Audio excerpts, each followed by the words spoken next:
My psychopath mother-in-law just died in a car accident and my stalker coincidentally disappeared at the same time.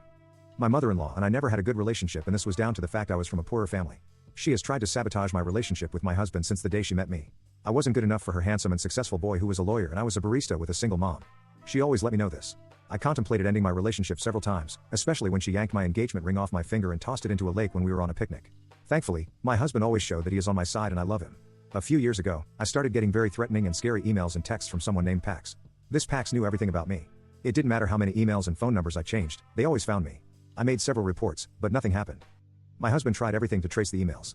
Nothing came out of it. This past year I basically never left the apartment alone as when I did. I was sent pictures of me walking. My mother-in-law died in a car accident while driving drunk 1 month ago. She took the life of a mother and a baby. Now I haven't received a single threatening text or email from Pax in a month. After a few days, I wasn't surprised. Felt like I always knew it was her. Deep down, my husband hasn't reacted yet.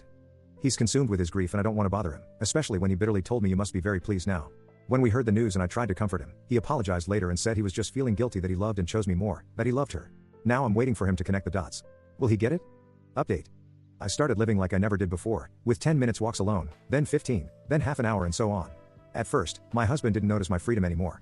Maybe he did, but was processing it himself. Last Friday I told him that I was going out with the girls alone. He kissed me and wished me a nice evening. When I came home around midnight, he was still up. He said that he wanted to talk to me. He asked me, was my mother your stalker? I said yes, and he broke down crying. He said he has always suspected her and even talked to her a couple of times about it, and she made him so guilty by accusing him of being a simp.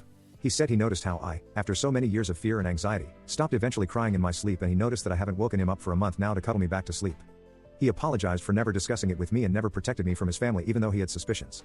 Honestly, I'm not even mad or disappointed if the police couldn't help me. I don't know how much my husband could have done, and I just want to move on and leave this behind. We are going to start couples therapy, and my husband is planning to tell his family that my mother-in-law was my stalker. He is adamant about it, and honestly, I think it's a good idea.